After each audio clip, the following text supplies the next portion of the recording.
So ayan, may bago na naman tayong kakanain natin sa prank. So papunta tayo doon ngayon. Gamit tong bike ni Kalbo. Merong konting inuman, so titirahin natin doon sa ballpen at saka sa lighter.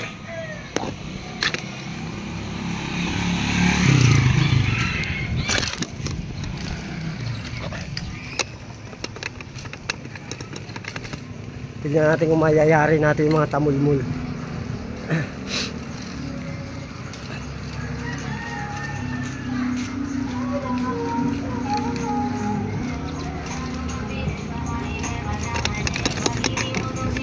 Wala tayong pambili gasolina, kaya bike muna tayo ngayon. Nangiram ako ng mountain bike.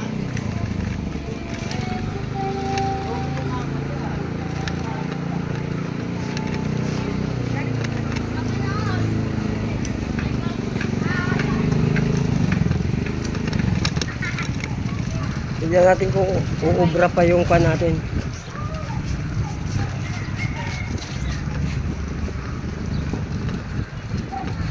Kung uubra yung ano natin, lighter at saka yung ballpen prank natin.